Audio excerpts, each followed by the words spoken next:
Hello, and welcome to Hedgehog Storytime, where I read my very weird original fiction.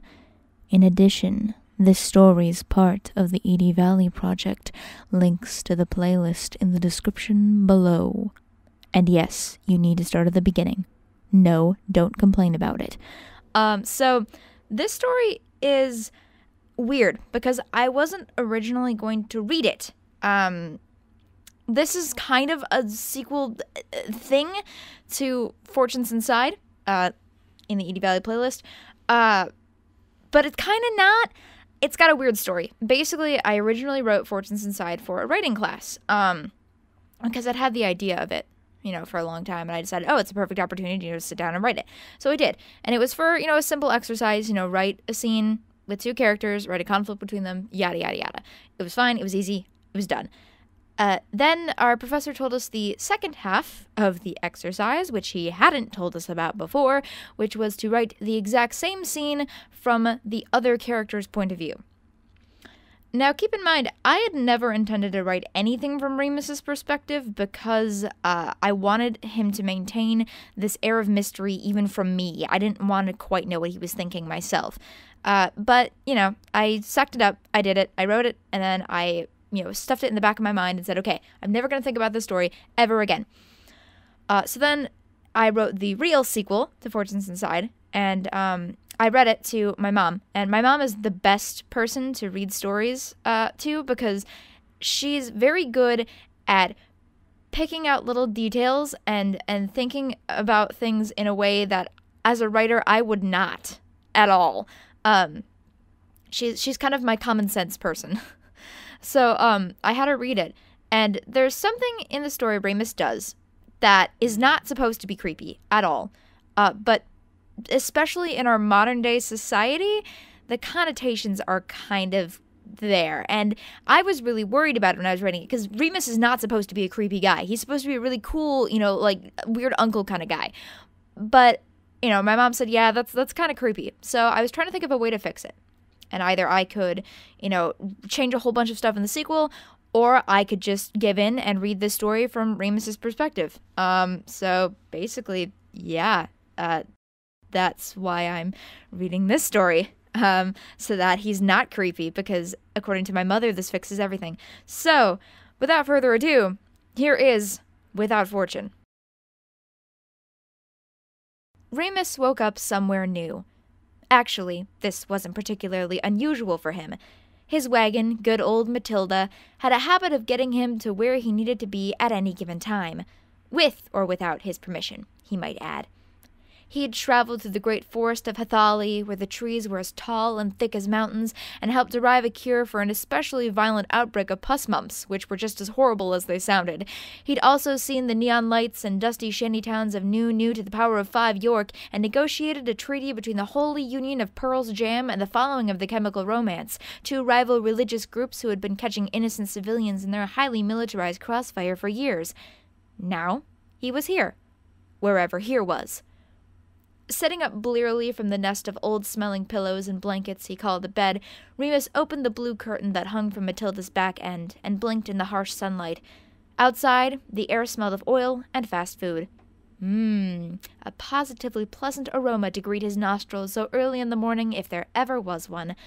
Remus looked to the left, and then to the right, barking out a short laugh as he suddenly found himself in the abandoned lot between the Chico's and the Dollar Tree. Across the street was a high chain-link fence, and beyond that, the sound of children's laughter floated towards him on the breeze. A school. It must be. Boy, it had been a long time since he'd been to a place like this, hadn't it? After all his insane adventures, the current surroundings seemed very normal. He almost turned back into the wagon to freshen up before he took a better look around, but paused as he suddenly felt eyes on him.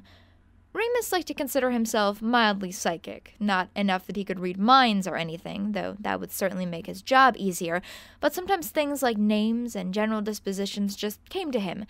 He could also tell when someone was watching him, though whether this was actually psychic ability or plain old intuition was anyone's guess. It took him a second to find the source of the stare, but there, just beyond the schoolyard fence, was a kid. He wasn't looking directly at Remus per se, hidden as he was in the shadow of Matilda's interior, but he stared at the wagon with an unnaturally serious expression for a child so young. Slinking back into the wagon, Remus observed the boy's face scrunched up in thought. He must have seen the wagon appear in the lot. If it had been an adult that had seen the strange occurrence, they probably would have panicked, or called the police, or any number of inconvenient reactions. But with a child, it only meant that Remus had an impending customer. Sure enough, the kid glanced around and slipped around the side of the school when the monitor's back was turned. Remus nodded. The kid was sharp, and by the look on his face was not enjoying breaking the rules. But his curiosity seemed stronger, for now he was crossing the road towards the abandoned lot. Slowly, a name was coming to him. Something that began with T. Trevor? Tate? No. Tommy. Yes, that was it. He was reasonably sure, at least. The boy looked like a Tommy, after all, with a striped t-shirt that was a little too big for him and a slightly dirty face. Tommy was now pausing just outside the wagon, no doubt admiring the sign that Remus had spent way too much time on. Remus himself scooted backwards, behind the small table on which sat his crystal ball. He grinned. Children were often his best customers. Unlike their adult counterparts, there was no skepticism about them, and he loved to watch their little faces light up as he told them about their amazing futures. He hoped, at least, that some of them would make those things he said come true all on their own. A cough disturbed his thoughts, and Remus looked up to see Tommy blinking in the darkness and musk of the wagon. "Ah!" he called to the boy. "Come to have your fortune told, have you?" Tommy hesitated. A little nervous, this one. "Don't be alarmed. Come closer, my boy." Pushing through the gauzy curtain and into the back of Remus's lair, Tommy's eyes narrowed, confused. "Who are you?" he asked. Remus stood, introducing himself with a grandiose gesture. He couldn't help noticing how overly cautious Tommy seemed, glancing this way and that across the interior as if expecting someone to attack him. Most children weren't so nervous. As soon as Tommy began to relax a little, however, he went right into his usual shtick. "You've come to see your future, haven't you?" He wiggled his eyebrows. "I don't believe in fortune-telling," Tommy blurted, and Remus's mind blanked for just a moment. In all his time traveling, he hadn't met many children so young who didn't at least wonder if such things were real, but he shook his head, quickly regaining his cool. "Then you've come to disprove the whole thing?" he asked. How did you know that?" Remus grinned. If he couldn't tell the boy's fortune, then maybe he could surprise him in some other way. "Here." He sat, and gestured Tommy to do the same. "Let me show you." As he explained the basic techniques he used when telling people's fortunes, he observed Tommy through the glass ball. There was something off about the kid. He seemed too jumpy, too, well, for lack of a better word, adultish, as if he'd had to grow up much too fast. And as Remus peered closer, he suddenly noticed that the dirt on his face wasn't dirt at all, but bruises. Ah. He knew why Matilda had brought him here, of all places. Just who it was that needed his help. But he'd have to be careful. The boy probably wouldn't, or couldn't, talk about who had given him those bruises. So he tried to bring up the subject in the best way he knew how. He told Tommy's fortune. "Things will get better," he said to him, and he meant it. Just then, across the street, the school bell rang, and Tommy nearly jumped to his feet. "Oh, I have to go." "Would you like to learn more?" Remus asked quietly, to which Tommy nodded. "I'll be in town for a few weeks. Perhaps you could come back, and I could teach you." Yes. Maybe if he talked to Tommy more, he could learn something too. Learn what he could do to help him. No child should have to bear bruises like that. "Could I?" Tommy's face brightened, and Remus smiled a little. "Of course you can, Tommy. But right now you'll be late for school." He waved Tommy out of the wagon and back across the street, waiting until he was sure he'd gotten back into the school safely before turning around. He patted the side of the wagon, which almost felt warm to the touch.